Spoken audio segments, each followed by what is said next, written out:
How's it going, buddy? Going good. You want to kick us off with anything you got? Hey, Are we repping? we Are we are repping?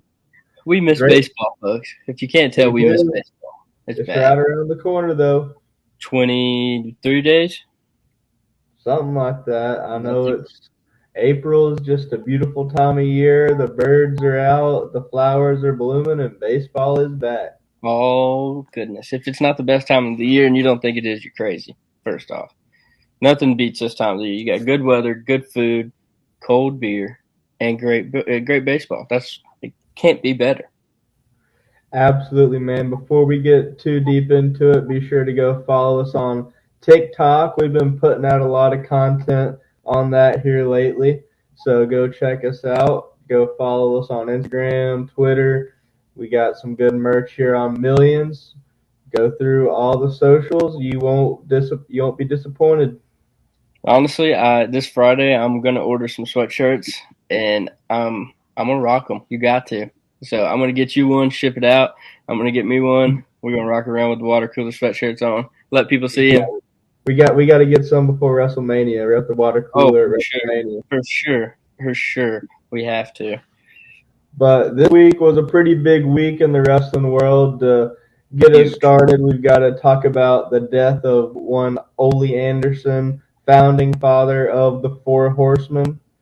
Ole was 81 years old, wrestled from 1967 to 1990, and he was, like I said, a founding member of the Four Horsemen and a member of the Minnesota Wrecking Crew. Him, Lars Anderson, Gene Anderson, and Arn Anderson, some various combinations of them, won up to 39 tag team championships in the course of his career. And at one point in the early 80s, he was the owner of Georgia Championship Wrestling. So, major figure in the wrestling world passed away this week. Respect to Ole Anderson. He had a heck of Yeah. a career. Yep. There's a really funny story about when Vince McMahon was going around buying up all the other wrestling companies early on. He tried buying Georgia Championship Wrestling from Ole, and he went up and he No said, "Hey chance. Ole, like you can come buy, I'll buy you out. Come work for me in the WWF." Ole said, "Go f yourself." Straight And up. 6 months later, Vince came back with a counteroffer, and this time Linda McMahon, Vince's wife, was there with him. Hmm. And Ole says, "You go f yourself, and Linda can go f herself. You're Oh not my buying god. the You're company." not buying mine. Dude, that's awesome. That's just like one of those classic wrestling moves where you're just like, you know what? I got this. No, you're not buying this. And I'm honestly, imagine what would have happened if Vince McMahon would have bought it from him. Oh, he did. He ended Finally. up forcing Ole out of the company and bought it out from under him because Ole's business partners sold out and Ole didn't. And Oh my god. obviously, as these recent lawsuits show, Vince is a dirty guy behind the scenes. When it It's comes pretty to bad. when it comes to business, dude is cutthroat like the shark from Jaws. Yeah, it's bad. Like, I don't know another man who's like very well known like that. And Mhm. just, I don't know, that kind of news gets out and his company is still, well, not his company anymore, but the company he created is still thriving. Like, I mean, that's why I think they were so interested in getting The Rock back on board for WrestleMania. yeah. The second all that Vince stuff came out, they said, Yeah. What a "Rock, you contract. got to distract the news from Yeah. all this Vince stuff. We need you to wrestle." How And much do you think he's getting paid for all this? well, I know he's a board member now, so he got like a bunch of money in stocks. Yeah. He paid them a couple million to get all his trademarks. So apparently for all these years, The Rock did not own the name The Rock. So like every time on Instagram, on media stuff, they called him The Rock. WWE was getting paid for that, which is just insane. Because Holy cow. He didn't everybody own knows that. him as The Rock. Yeah. Holy So he cow. all owns that now. So I'm sure he got paid a pretty penny. I think Oh, yeah. 30 mil was like the number that I saw floating around. Woo! And what would you do with 30 mil, Mr. Mayo? I would run away and buy an island.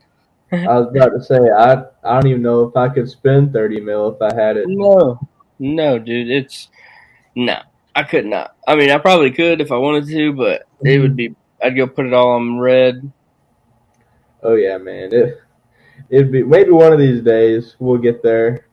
Oh, we will. It won't take us Get too 30 long. mil, pull up to the Rock's house in a Lambo. It's like, hey man, we on the same level. What's up, I bro? think I can finally smell what you're cooking. And we would But still be like another $400 million behind him. oh yeah, so The Rock he issued a challenge to Cody Rhodes and Seth Rollins that they answered on Monday. So it's looking like we're gonna have a tag team match on night one of WrestleMania. Yep. So that should be interesting to see how that plays out. Who's gonna turn on who's gonna Right. win. What do you If think? What's your predictions? So the stipulation is if The Rock and Roman Reigns win, then the main event on night two is no disqualification, which means anything can happen. And if Mm-hmm. Cody Rhodes and Seth Rollins win, then it's just a straight up match, and The Rock and all Roman's family's banned from ringside. So just to add drama to it, I think The Rock and Roman are going to win on night one, and I Mm-hmm. think that Cody Rhodes will win night two.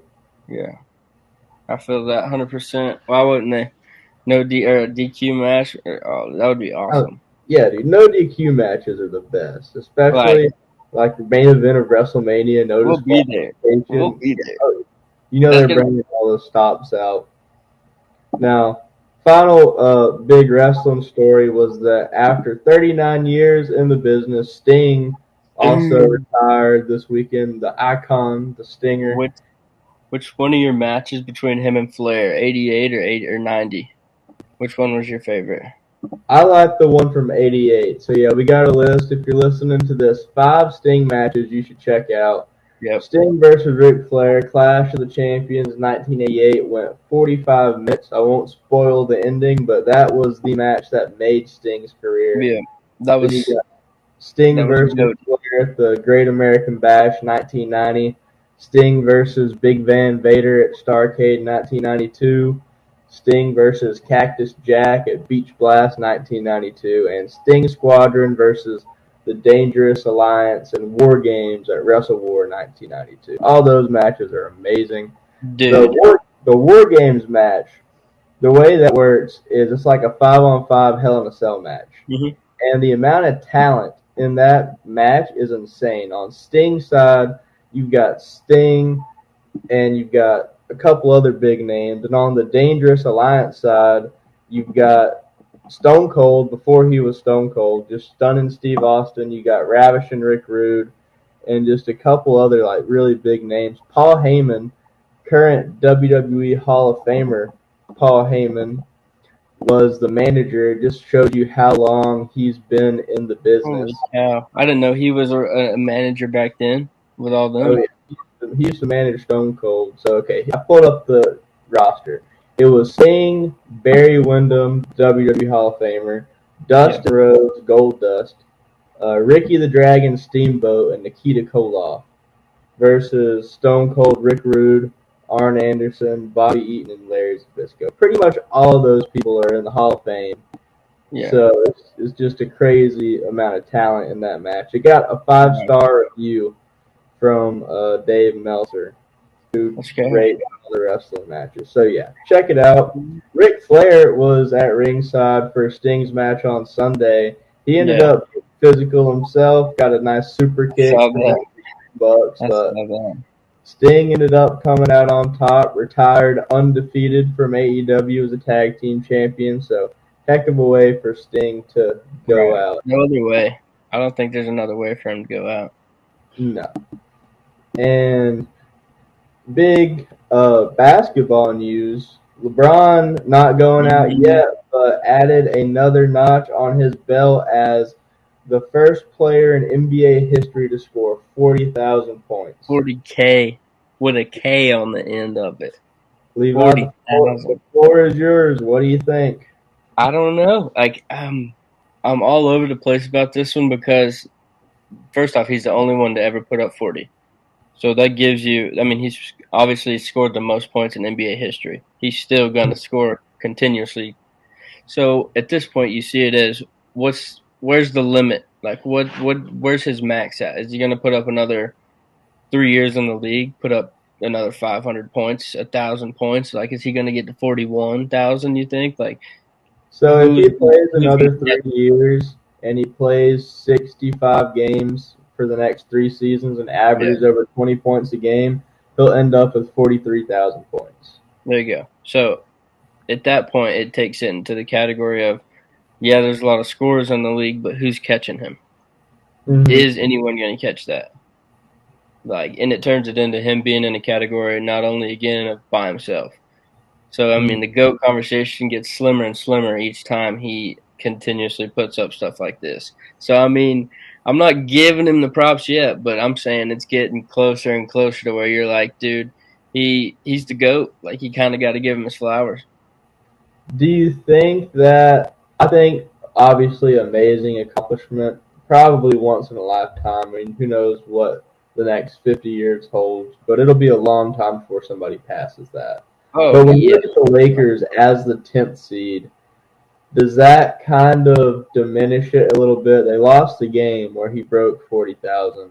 Like if he right. plays 3 more years and puts up 43,000, but they don't sniff the playoffs for the next three Well, years, you got to think about it. They have the play-in tournament now, so or the play-in game where you got to win to get into the playoffs.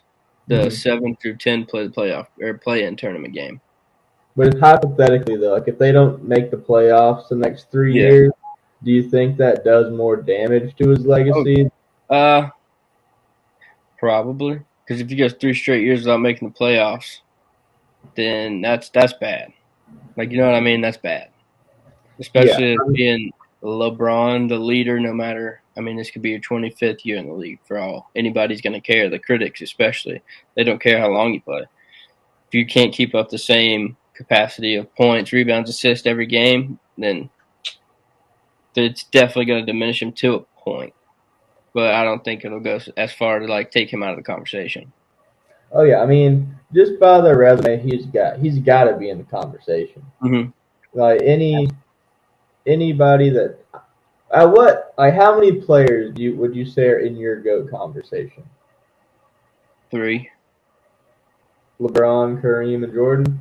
yeah, like that's by far. I mean, like obviously there's like it's like a tier. It's like very top tier. You got those three, and then like right under it, you got that. So there's people close who's like sniffing the corner and all that kind of stuff, but they're not in that threes conversation. Like those three, each position they played, and each all the way they played through generations. Like those are the names that get talked about. Yeah. So they're like the generational gods of or goats of like. And that's another thing too is it's we talk about this so many times. Like it's so generational talent. Like now the evolution of the game I don't think there'll ever be a Michael Jordan or a LeBron again. Well, the Mm-mm. way I've seen a lot of people talk about the evolution of the game and how it's led LeBron to scoring 40,000 points. Oh yeah, for sure. The way the defense is not as hard now, it lets you play for 21 seasons. It Hmm. lets you be able to score 20. He's averaging 25 points a game right now, 21 years in the league, which is insane. But when you watch the game, like there's just no defense played in the middle. It's pretty much just layups and 3 pointers. Dude, if you think about it, the Hawks and Pacers in the regular season, one of them somebody Mm-hmm. put up 140 something points on the Hawks this year, and they put up like 140 something points. Yeah, dude. Like it's just crazy how I don't want to say out of hand because I mean if you score, you It score. is, How dude. like It is. If you think about it, like and yeah, we had what like two or three 70 point games in 1 week. already this Like year alone, like, and that was before the All Star break. It just started back up. We're just after the All Star break, so like, there's no telling what's going to happen the rest of the season. I mean, yeah, from 1995 to 2006, there wasn't a single 70 point game, and No, now there's been like three in the last 5 years. yeah. Like Who do you think, or how close do you think the next person will be? Like, do you think somebody's gonna pass Kobe? at 81. Mm-hmm.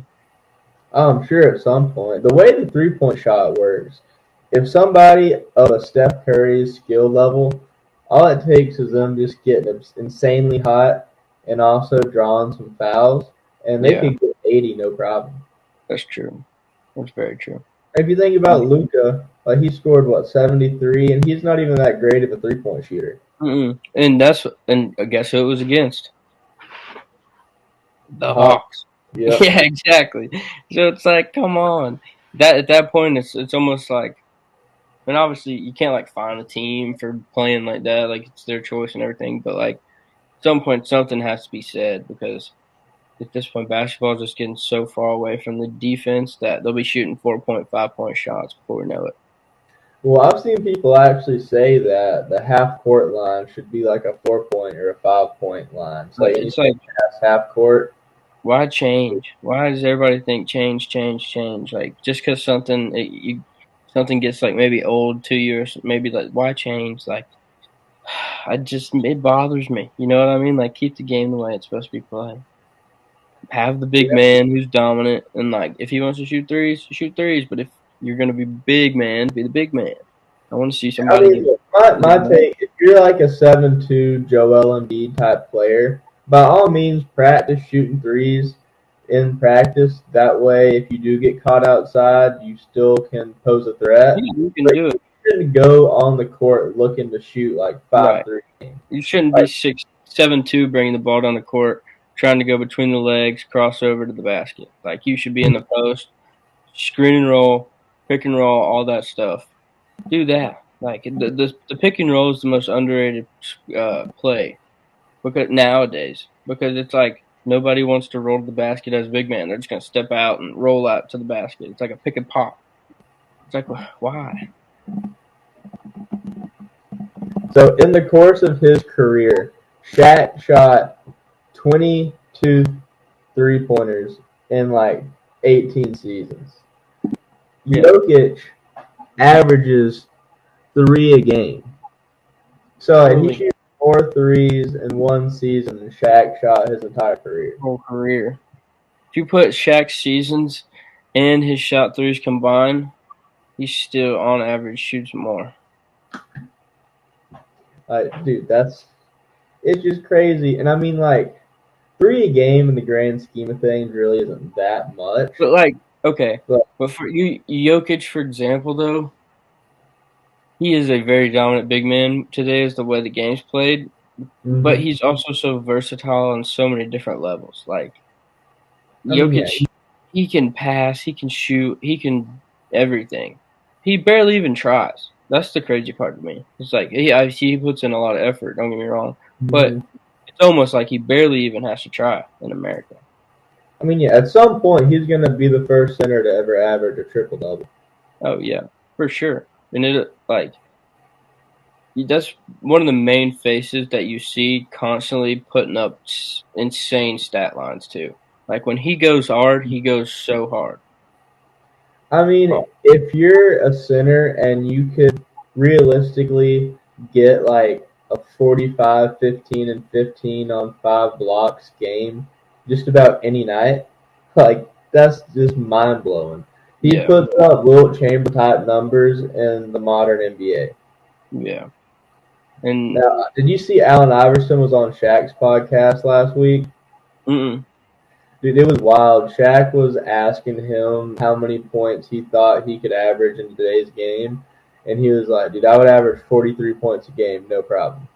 Oh, he would dust these dudes. His mentality and attitude towards the game was so much different. He would make these dudes look stupid.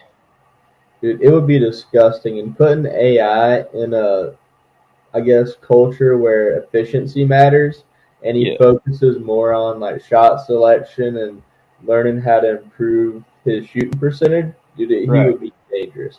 He'd be Yeah, like Kyrie Irving. I guess would be the best player I could compare him to, but with more like killer instinct. yeah. He would be very clutch, in my opinion. Could you imagine him and Embiid running the Sixers? dude. Oh my god, that'd be Oh, game over. oh, Well, I dude, say that'd be that scary. today, like, there's no super teams right now, which is great, but there's a lot of good duos in the league Ooh. right now. You got like, Clippers, you the got the Suns, Bucks. the Bucks. Yeah, I mean, the Clippers Clippers are can stacked. do it, but the Clippers haven't really done anything. Like the names Yeah, look that's true. super, That's very true. I think but they're like just going through the motions in the like regular season, and I think they'll turn up this year and go crazy in the playoffs. I really think they do. If they keep Kawhi healthy, dude, I think they'll go far. I hope just because if not, then that whole experiment with Kawhi has been such a waste. And Like yeah, and it'll be he like, came to the Clippers, he was saying he was the new king of LA and all that yeah, stuff, and they haven't done anything. at all. And like, it'll be such a diminish on Russ, James Harden, all them too for like coming over there. And I don't know. I just hate it for Russell Westbrook if he doesn't get a ring. In my opinion, like I think him and Paul George, I think they definitely deserve a ring. Not James Harden. Yeah, I like James Harden, and he does. Don't get me wrong, but I mean, I don't know. They've just, I don't know. He does to an extent. Yeah, I guess. To me, like the Clippers are the real world equivalent of Last Chance U. Where Yeah, it's like you just got a bunch of players at the end of their primes, or some already past their prime. right. And they're just like, come on, let's just get Let's one. play. If Let's you play. took Kawhi off and just put on like Dame Lillard or uh, Chris Paul, like it would Mhm. just be perfect.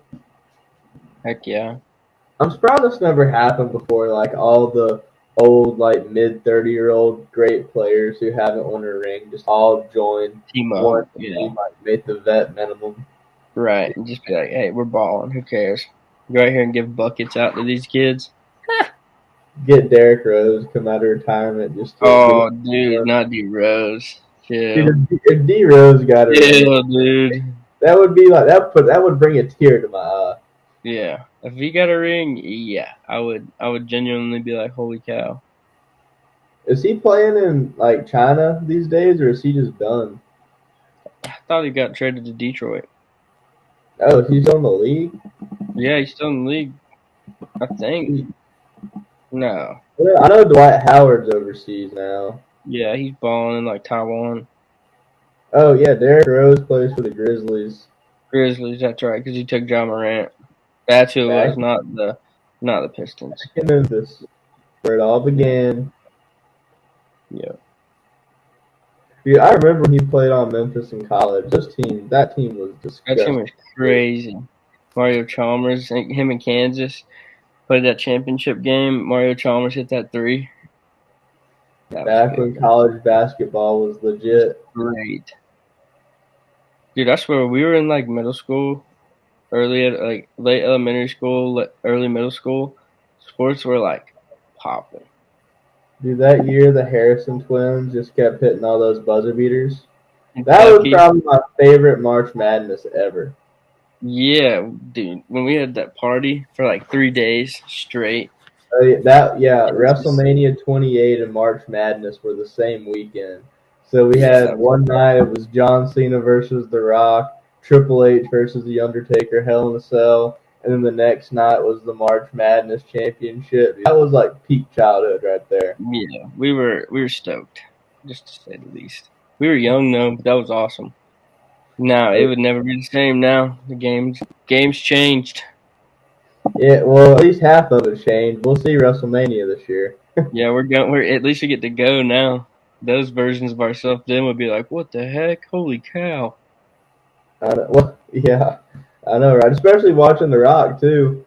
Yeah. Like, if you'd have told us like 12 years ago we'd be watching The Rock in person, I wouldn't have believed it. Because him coming back at all for that match was a big deal, much Yeah, it was less huge. him still being around 10 years later. So Yeah, somebody who's not around anymore is Russell Wilson on the Broncos. right. Got Right, cut. dude, let's talk about his cap or the Broncos cap. Yeah, dude, they're 85 taking like, mil, mm-hmm. That 85 million. Imagine essentially eating $85 million just to not have somebody around. Like, You what do you can't be think? Like, why do you think can't be they that cut bad. You give up it? 85 million. He can't be that bad. Like he was not that good in the regular season, obviously, Yeah, but but I he mean, can't his be numbers that. were decent. I don't know. Like, I saw a stat where the second team and third team of all time to ever have that much cap space, they were combined and still didn't have enough.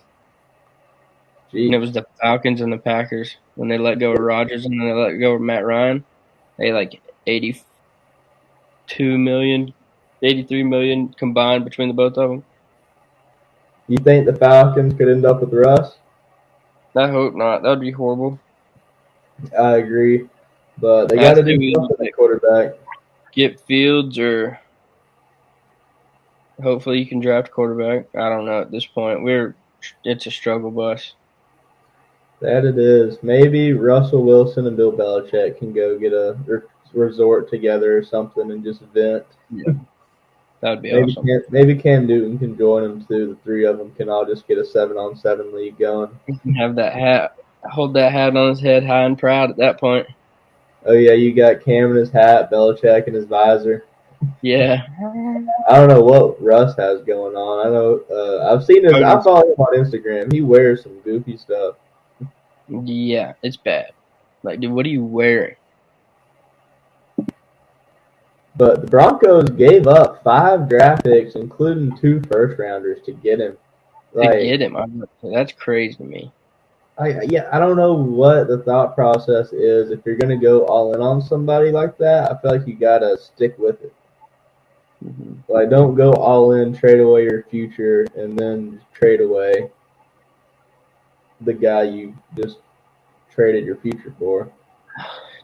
And the bad part is if you're willing to eat 85 million for your quarterback, who honestly, if you just kept him and paid him one more year, probably got a lot more out of him. But Yeah. you're gonna eat that much money and give up that many draft picks to do what now? That's the bad part. Is now what are you gonna do? You just ate 85 million. Now you got to find a quarterback to play with. You can't. Who are you gonna draft? Like I don't Hmm. know. At that point, you kind of shoot yourself in the foot, and you're like, well, I don't know what to do now. I don't have a shoe. Yeah. Not a good time to be a Broncos fan. Mm-mm. Jason Kelsey also retired. Hey, We shout out noted Kelsey, dude. that.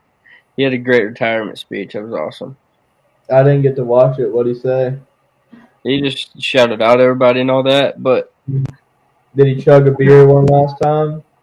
no, not on his retirement speech. But their trainer had got diagnosed with cancer or something like that, and ended up missing his last game. And he wrapped his ankles and thumbs for like 13 seasons straight. So they were like super, super close, like brothers type stuff. And he ended up missing his last game because he couldn't wrap his ankles or because he had chemo and all that.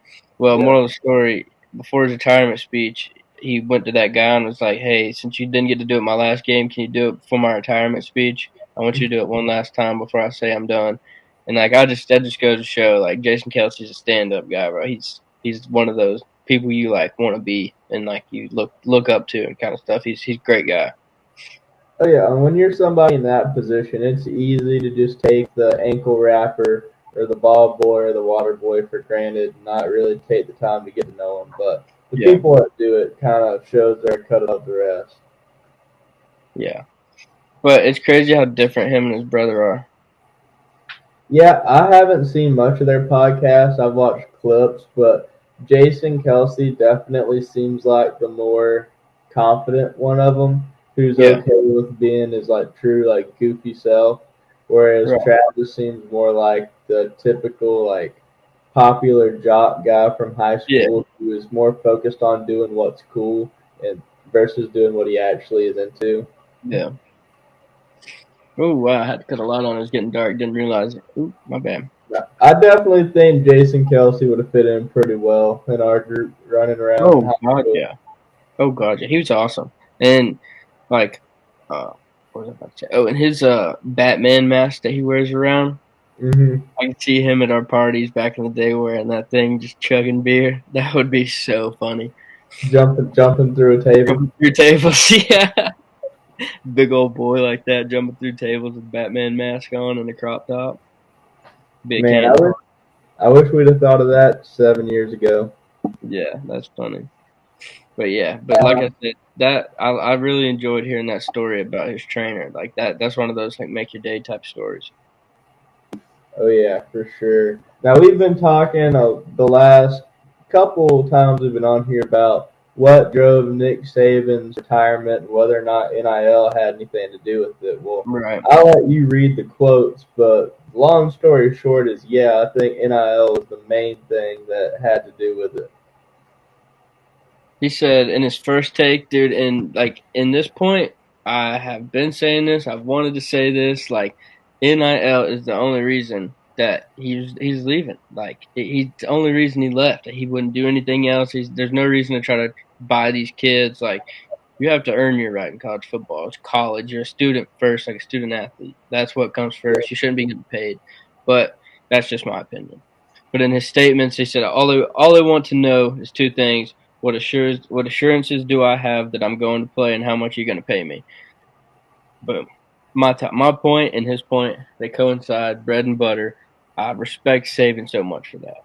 Now I the do. first point from the player, I can get that. I would have loved if I could go back to whenever I made a team. But hold up, before I joined this My team, name. how Yeah. much am I playing? Because Yeah. I can tell you right now, there are a bunch of teams I would not have joined had I known my playing load. Right. But the payment, that is where NIL does start to be more of a problem, though, because I don't have a problem with the players getting played for, like, if you want to sell a jersey with their name on it, or if you want to sell a video game and you want the players themselves to be in the game. But when it starts to affect their play on the field, I think that's where it gets to be an issue. 100%. But in the second statement, which I don't know. I got a lot. I want to say a lot about this topic and this conversation, but he kind of just takes all the words in my mouth. So he said, "So I'm saying to myself, maybe this doesn't work anymore. That the goals and aspirations are just different, and that it's all about how much money can I make as a college player." And then his third one says, "I'm not saying it's wrong. I'm just saying that it's never been what we were all about, and it's not why we had success through the years." Mm-hmm. So that money is just driving their talent because they think, "Oh, I'm not even playing to play anymore. I'm just getting paid for it." It ruins everything, in my opinion. It just ruins everything. And he hit the nail on the head right there. He couldn't have said it better myself or himself. Sorry. Now, a lot of people push back against those comments and say that Nick Saban's real problem is the players being empowered and that he's okay himself getting paid millions to coach these players, but he doesn't like it when he loses his leverage and the players start to make as much money as Like, he does. yeah, which they don't. What have they done? They're college athletes. For goodness gracious, like you're getting paid, or you're getting free school, you're getting free. Like, as a football player at Alabama, I know you're getting free meals, free this, free that, free school. Like you don't need Yeah, three hundred dollars to I play wish the football. education part, like the student athlete part of being an athlete in college, was Yeah, more important than it used to be because we were talking about college basketball. Like people, at least in college basketball, none of those kids care about no, being there. They go because they can't join the NBA till they're 19. They play their one season, then they leave. they're done. And I don't know what the rules are as far as college goes with the NFL, but a lot of them don't finish out. And I think, Well, the transfer portal ruined it. Like now they can transfer to any school, all this stuff. Like it's absolutely ridiculous. like, if they just put in a rule that said, like, if you transfer, you have to sit out a season and, Yeah, like, get good grades for that one season before you can play football again. right. Like, I think that would be, like, a good rule that would, one, emphasize the actual school part, and two, disincentivize using the transfer portal so much.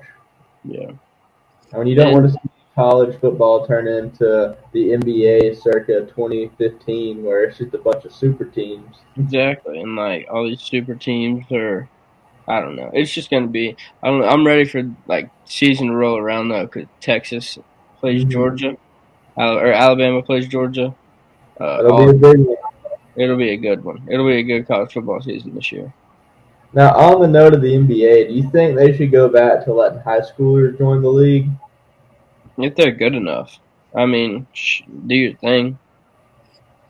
The If I mean, problem, but like I said, they'll never. I don't think there'll ever be another LeBron. I don't think there'll be another Jordan. Like, there's not going to be another guy like definitely LeBron to come out of high school and be a beast like that and just tear the league up. That'll never happen again.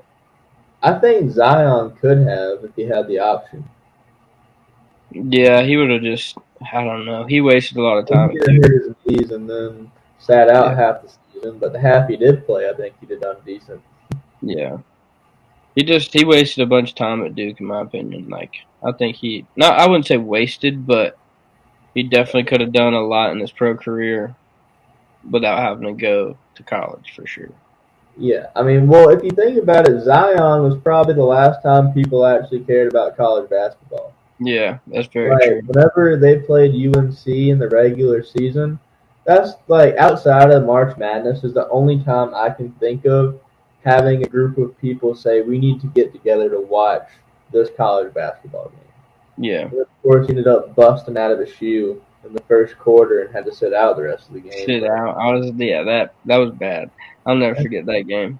I you was were like, watching it at my house, weren't you? Us, yeah, Eli, Cameron, Famber, like everybody was there, dude. It was yeah. peak college basketball, man. What do you think R.I.P. about college baseball? Why do you think that's Dude, if not you as see, big? I don't know. I really don't know. I don't think anything besides MLB is big. Besides college baseball World Series. Now that gets a bunch of views and people Mhm. watch that. But other than that, I don't really.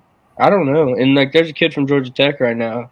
He's hit 6 home runs in 5 games. He leads the NCAA in home runs. Drew Burns is his name. He's a beast. He really is. But I don't know why college baseball isn't as big as it should be.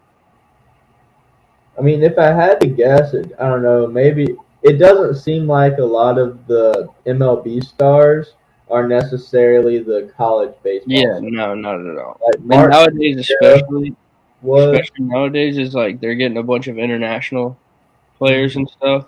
So that drives a wedge in between the college baseball and the MLB. I feel like a lot because all Yeah. these international boys, dude, they're down there hitting sticks and stones. They can hit a ball. These college boys have everything they need. Them boys down there don't like they're Mhm. beasts down there.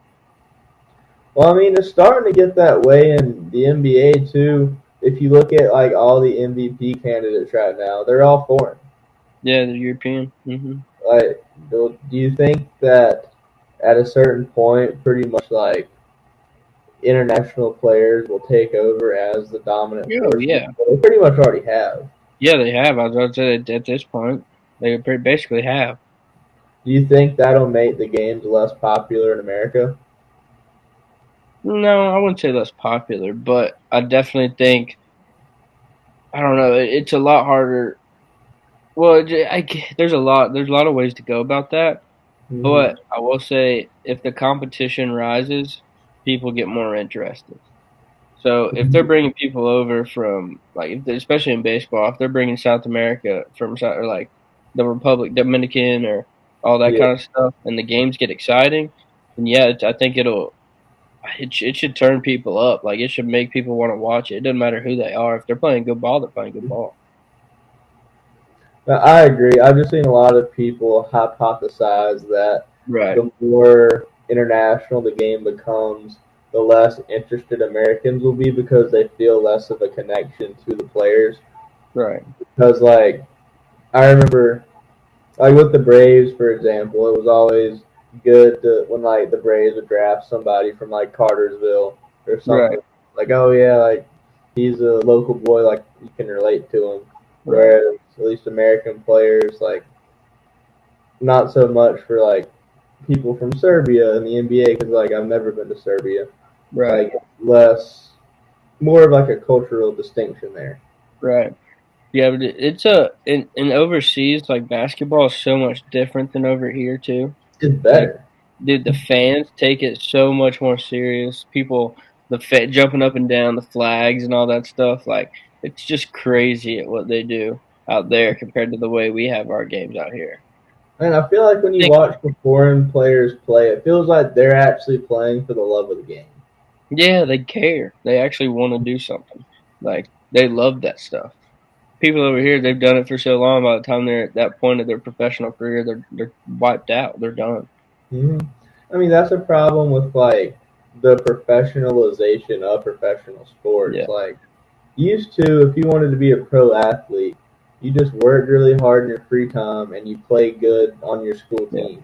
Now it's pretty much like they're full time basketball players or baseball players, whatever, by the time they're in middle school. yeah. I'm sure you know people when we were playing that they were playing travel baseball year round pretty much, or travel You basketball. got And burned out quick. yeah, man. Like you can only do it so much before you get Hmm. sick. For so long too. I mean, and when you're young, you don't think anything of it. Like you're just playing. You think you're playing to play. Then you get to high school and it's like, oh wait, I should have been doing this. I should have been doing that a long time ago. Like Yeah. I don't know. Did you ever feel burnout when you were playing baseball towards the Yeah, end? I almost didn't play my senior year, but then I was like, no, I got to finish it out. I done played 3 years. Hmm. See, man, and you weren't even really that big into like year round playing. Mm-mm. No, I played high school. I would always jump into a few tournaments, at least 3 tournaments a summer, Hmm. just to do something, like just to keep my body straight, to keep and I'd work out, like run and stuff. But other than that, yeah, no, I don't really put much time and effort into it. Ain't it crazy how quickly you get out of shape when the high school sports stop? God, yeah, you see that chin on me? So much quakered up. It's nasty and heck. Yeah, Happens, man. happens to the best of them, though, don't it? It does. Two final things that I have for us to get into. If you got anything else, feel free to add it. But Caitlin Clark is the Mm-hmm. all-time Good leading call. NCAA basketball scorer. So Yeah, congrats to her. I think she could do big things for the popularity of the WNBA. dude. So already, I saw this thing on social media somewhere where when she declared for the draft on the WNBA draft, ticket prices for the team who has the first round pick or first draft pick, I reckon Mm-hmm. they tripled in price. Yeah, So her I and mean, Sabrina Ionescu are yeah, like the first two big draws I can think of that the WNBA has. yeah, for sure. There's a couple more. Brianna Stewart, Candace Parker was a good one. Oh yeah, Kelsey all Plum. time right now, but Candace Oh Parker, yeah, she yeah, was but yeah. big back in the day. Hmm. That's She was the one massive. that Yeah, was teaming with Shaq. yeah. Her, D Wade, all them. Sue Bird, I know I see her name thrown about a lot, but I couldn't Yeah, really tell you much about her career. she was a good. She was alright. I mean, she was really good. Don't get me wrong, but Hmm. yeah, I couldn't tell you much either. Yeah, but Sabrina Ionescu, Caitlin Clark, they might be the future. Yeah, for sure, the future. It's And the then NBA's in good hands. WNBA's in good hands. Ryan Garcia, he was having a wild weekend. Did you see any of his social media posts? Tweets. Yeah, or yeah, the X post. Wow, Yeah. what's going on with him? I don't know. For those of you who don't know what happened, randomly he just went on social media and posted that he was dead and that, like, rest in peace Ryan. It was like a paragraph just talking about like himself and that he was dead and that he appreciated everybody who was there for him and he didn't care about the people that weren't. It like made you worry about his mental state for a minute, and then like 10 minutes after that he was posting a picture of Jake Paul calling him out, saying he was sorry he made this man a monster and that he was going to slay the monster he helped create and stuff like that. It's pretty weird stuff to the point where he has a fight next month against Devin Haney, and I texted you and was like, "Is Ryan Garcia about to fight Jake Paul or something?" And you're like, "Not Yeah, that I know of." no, but I didn't know he added Jake Paul into the mix of all that. I saw his first couple of tweets, but I didn't see anything else. But Yeah, Devin Haney is a beast, though. He's a Floyd Mayweather prodigy. Are you taking him over Ryan? Oh yeah, oh yeah. See, Ryan Garcia, last I checked, he's 25-1. He lost to Gervonta Davis Hmm. last year. It was a good fight, but it wasn't all that close. He got knocked out or TKO. So it's good to see a young fighter like that pushing himself early. Yeah. So hopefully he learned something from the Gervonta Davis fight and can come I in hope ready to so. go against Devin Haney. Yeah. And he's a pretty big name as far as boxing goes these Oh yeah, days. for sure. Really, Everybody knows Ryan Garcia. Like yeah, kind of they keeping can up with build him up. it. But yeah, I see Devin Haney taking it 100% from Ryan Garcia. Well, yeah. So the fight's next month. We'll have to get more in depth with the coverage closer to For time. sure. Hopefully, we get time to watch it. That love to watch a good boxing fight, especially at that weight class. Just the speed, Yeah. the Yeah, the quickness consistency. of all that, dude. How many small punches they can throw in quick time's crazy. Oh, one more thing I had down to talk about. This whole week, WWE keeps track of its T-shirt sales. Guess who the top T-shirt seller was in WWE this week? Stone Cold. Stone Cold Steve Let's Austin, the go. man My who boy. hasn't wrestled full time in 20 years, is still the biggest T-shirt seller in company history. Just to show That's you awesome. how much of a draw Steve Austin is, dude. That's That's crazy. awesome. That's all. Yeah, dude. I work with guys who are like in their 40s, all that, like late 30s, early 40s, and like even they'll talk about how cool, like how awesome Steve Austin was. Like I tell them about us going to WrestleMania and stuff, dude, and they're like, "Oh, Steve Austin was the best," all that. You know how it is around here. That Oh old yeah, Steve I mean, Austin. That old Steve Austin was the best, dude. All that shit. that's like he's the WWE's Michael Jordan. Like Michael Yeah, Jordan still sells more sneakers than any other basketball player yeah. in the game, even though he's been retired for. Actually, they both retired the same year, 2003. That's So all. that's just awesome to see that Mm-hmm. Stone Cold's legacy is still carrying on to this Oh, day. still kicking, still kicking. You got any other talking points for us? No, you hit everything with the hammer. All right. Well, that being said, it was good talking to you. We'll see You y'all as well, folks brother. next week. Yes, sir. Wrap it up. I'll talk to you next Wednesday.